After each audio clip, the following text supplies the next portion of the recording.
Hello Classroom family, it's me, your professor and your safekeeper, Mildred Boveda.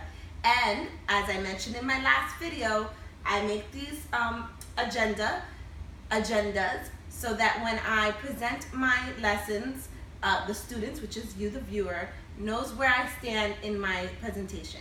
So, what did I say in the last Tuesday video? I shared with you that I've eliminated some of the responsibilities that you had for readings and really more those videos.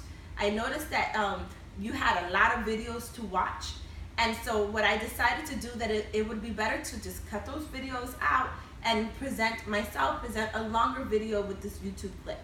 So this will be longer than 8 minutes. Hopefully it won't be more than 12. I'm gonna try to keep it still short. But you'll see that the new syllabus that I posted, that I sent you via email, you'll see that you won't have all those YouTube videos to watch. Why? A lot of the information that was in those videos was a little bit outdated, and so I want you to stick to the language that is used in the textbook, as well as the language that I'm going to share with you and that I'll critique as you give your responses. So let's go over the agenda. I'm your safekeeper. What does that mean? My job is to keep you safe. Your job is to help keep it that way. How am I keeping you safe as your instructor?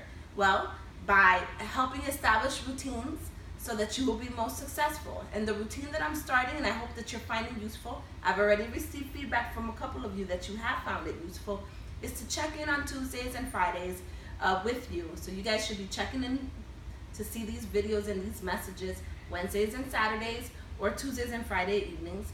And hopefully that ritual, that sense of routine will help you keep you confident and safe in this process with the online learning. My other responsibility as safekeeper is to help you with the language that you use while you are engaging in the online discussions and your postings, right? So I'm going to be critiquing your language, and so that you're more informed on how to become a safekeeper yourself. I'm a safekeeper for this course, but you are future teachers, future educators, and I want you to be safekeepers in your future classes. Therefore, you're going to be very well versed in how to speak about certain hot topics that are a little bit difficult in a way that is least offensive and most inclusive. Okay? We'll discuss that in this video. All right. Flexibility and engagement. This is part 2. I want to discuss that. It's something I mentioned in the last video at the end. I will remind you at the end of this video. The online format is flexible. That is a great aspect of it. But you must be engaged in order for it to be effective. My job is to keep you safe. Your job will be to keep our future students or your future students safe. Okay? This is probably one of the only classes where you're really gonna get deeply into the issues of meeting the needs of students with disabilities, who are some of the most vulnerable students in our schools. It is very critical for you to A, have your textbook, B, read it, and also be thoughtful about your responses when you do your assignments, okay? So what do I want you to do? I want you to be engaged in the discussion forums, and in a way that's authentic, okay? In a way in which you're reading what other people in your class are, how they're reacting to the readings, and also listen to the advice that I give you in these videos. All right? It's flexible, but you need to check in. You need to be engaged. All right. High expectations and support. Why is that number 3? My philosophy of teaching, and you'll find this is the case, is that I believe that you need to have high expectations for all students, regardless of their background, regardless of their ability levels. Teachers need to have high expectations for their students. I have high expectations for you. I believe that you're going to be successful teachers. I received 2 messages this week from my former students telling me about the things that they're doing in their other courses and in their career. One of my former students, about 2 weeks ago, I got a phone call from a principal who wanted to hire her, and she was asking me about her, and because we had a relationship and she met my high expectations, I was able to vouch for her. I want to be able to vouch for you. All right?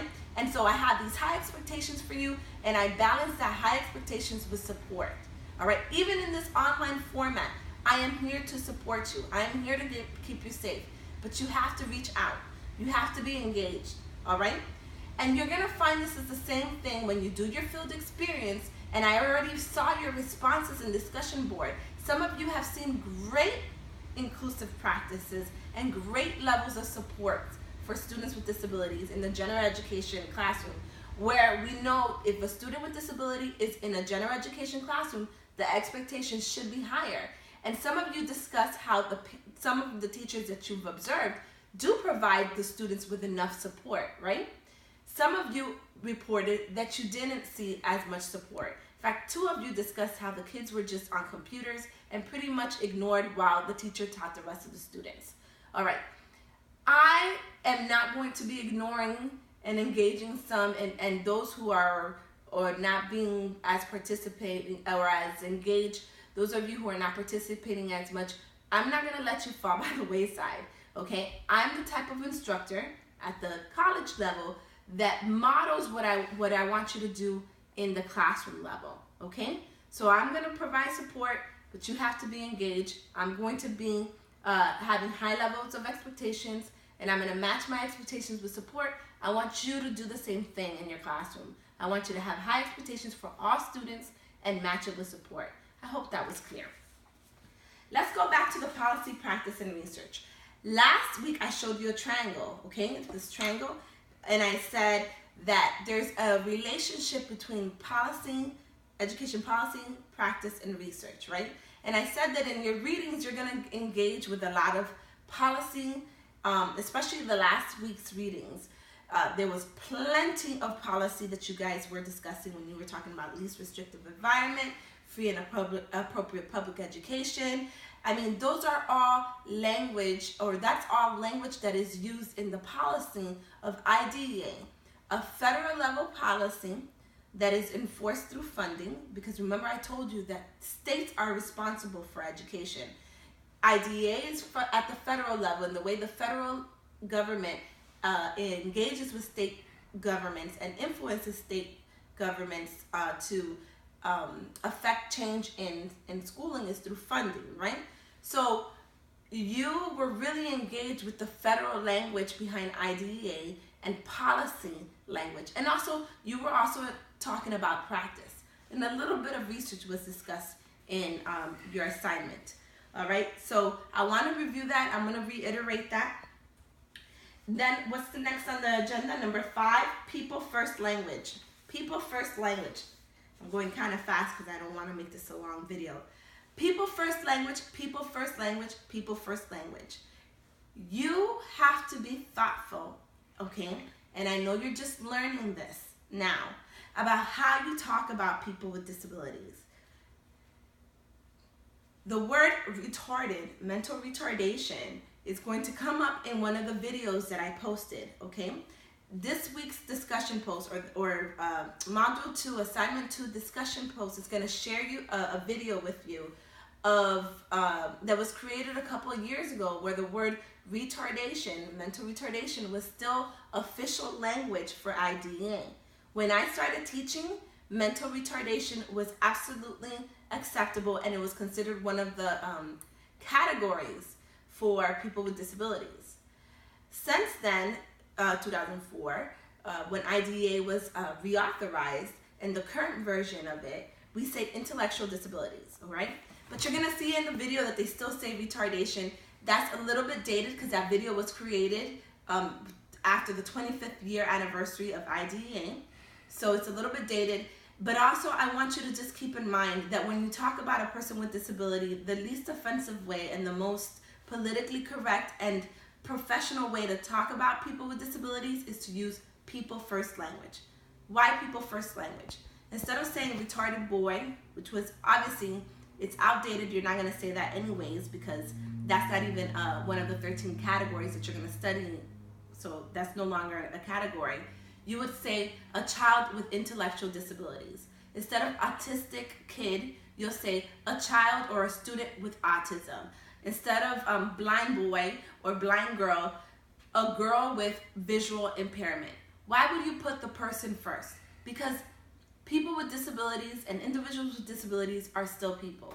When you watch the Willowbrook video, okay, which is the last part, we're all the way at the end of the agenda already.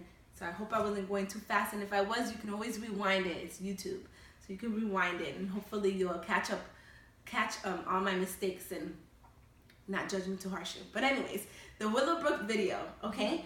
You're gonna see, that's a little timer for me to hush up. You're gonna see in the Willowbrook video that in the 60s and 70s, people with disabilities were not treated as people first.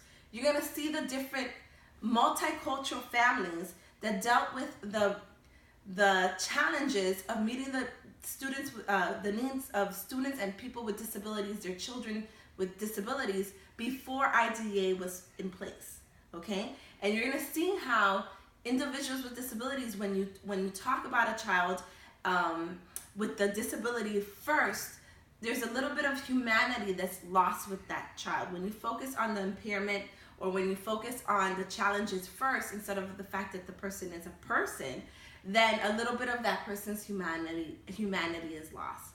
So just keep that in mind. People first language, I'm going to reinforce that when I give you feedback. Your discussion post, you're gonna see I'm gonna be very generous with the points with the discussion post, because I want it to be, the discussions to be like an authentic conversation between all of you, right? And sometimes when you have an authentic conversation, you may slip up or say things that are not as academic. I appreciate the grammatical correct sentences. That's absolutely necessary. The way many of you really put effort, and I suggest, if you haven't been doing it, to first put your discussion post responses in Word, check for spelling, and it also spell check is also in the discussion board on Blackboard. But I suggest that you edit it first and then post it, right? But at the same time, I'm not gonna be dinging you for lots of different points. I just want to make sure that you're engaged in the discussions, okay? So get engaged in the discussions. I appreciate the thoughtfulness. Many of you really, really were very thoughtful in your responses for the first discussion board. And I hope that this video with Willowbrook is going to also engage you in a really interesting classroom family dialogue, all right? But when it comes to your assignments, you really need to be very, very thoughtful and critical about the way you respond. Make sure that you make references to research, policy, and practice, which quite a few of you did. You referred to your readings, which was perfect. You made, when you said in chapter 1 or chapter 2 or according to this book, that is the way a professional speaks, so that's good.